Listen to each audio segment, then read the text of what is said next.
GHB TV, y'all. Back with an exclusive. I know y'all ain't see this one coming. Got my man, Jamil Parker from YSM Media, We Know Sports. What's up, Mil? What's good, GH? I'm chilling, man. Let's cut right to the chase. There's been a lot going on with this boxing, but specifically, Jaron Boots Ennis makes his way to the West Coast to get to work with Canelo Alvarez 3 weeks out from his ultra level fight with Terrence Bud Crawford. How do you feel about him going to go get to work? And then two, how do you feel about the backlash he's been receiving about getting to work? Yo, it's different being on the other end of this. I ain't even gonna lie, it feels a little funny. All right, G. I guess we'll start with the boxing. I think it's a good move. The reality is, Jaron Ennis struggles with finding an elite level sparring, and you already know that after a certain amount of time, you've sparred every guy that's in the area. And every guy's not willing to come. The dudes on the top level, the dudes that are further along in Jaron Ennis, who are further along in their career, you got to come to them. And the reality is, this is a situation where you got to come to Canelo. Canelo's been on top for over a decade. And cash cow of boxing, or one of the cash cows of boxing. And I think this is going to do wonders for him. The reality is, Canelo is an elite level fighter. Canelo's going to give Boots a look that he hasn't seen yet in sparring or in a fight. And I think that we're going to see a different Jaron Ennis when he gets back. He's moving up in weight. He's going to be in there with bigger guys. Well, why not spar a bigger guy? Why not spar a guy that has seen literally everything? As far as the backlash goes, I'm not even gonna lie, I'm disappointed. I'm disappointed in us. And I don't really like to talk black issues in an open forum where everybody can comment and everybody can give their opinion and their take, because I believe some stuff should just stay in-house. Calling dudes a traitor, calling guys a sellout, and then there's the other name. I don't want to get the video demonetized, so I'm not gonna say that. I feel like that's the heaviest jacket that you can carry or that you can put on a black man.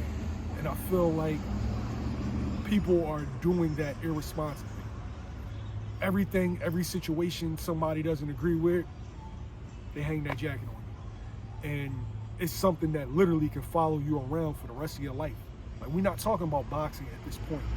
We're talking about being black.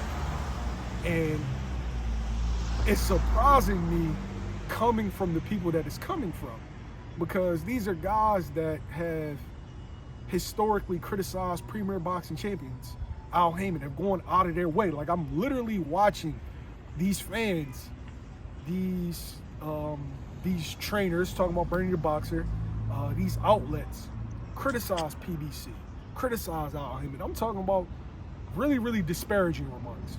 Celebrating when they going, when Showtime is going out of the boxing business, like really, really jovial about it. They're speaking about code. I feel like that's situational blackness. When does the code apply? Or the code only applies to situations that you feel like is relevant. The code only applies to that situation that applies to you, somebody you like, etc. If you don't like them, then the code doesn't apply. If you don't like them, then, then it's boxing. When you don't like them, then it's irrelevant. I'm seeing guys weaponizing my ancestors' trauma, my ancestors' struggle. I'm not feeling that. I'm not feeling you calling a dude that's going for sparring a way of selling out. Like, when we look at historically what selling out means, something bad happens, right? When our ancestors were trying to lead the plantations, a sellout, a traitor is somebody that ended up getting them killed, ended up getting them whipped, ended up getting their foot chopped off, right? Fred Hampton got sold out. Huey Newton got sold out. Malcolm X got sold out. And then you hear these dudes trying to use that context. I feel like that shit is for show. Like, when we talk about traders and selling out, this shit is serious. No, This is boxing. Terrence Crawford is going to make generational money. The Crawfords are going to be wealthy going forward. That's what we want. That's what we need. I got a question, Bill. Do you think it's possible the reason he's catching the backlash is because people can see the talent, people can see the gifts, right? And we saw how Canelo got better after fighting Floyd Mayweather. So could it be possible after sharing the ring with Boots Ennis, people feel like you giving game to Canelo to beat Bud? Or is it just the situation? I think that it could apply both ways, right? I think you could look at it like that. I think if somebody wants to have a narrow view, they can look at it like that. But at the same time, you can look at it like he could end up destroying Canelo's confidence. If he is successful, I know you can't be successful in sparring, but if Boots does really well in the sparring, it could kill Canelo's confidence. He could take a bunch of damage heading into that fight.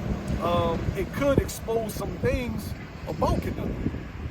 We don't, the same way it could help him, the same way it could hurt him. We don't know, but I feel like you got people jumping the gun, and honestly, to me, it's not the real Terrence Crawford fans. The real Terrence Crawford fans saying, oh, you can go get Thanos too, butterfuck him up. Butterfuck Boots, Thanos, Canelo up in the same night. Those are the real fans. But the ones that's not sturdy, I think they got scared.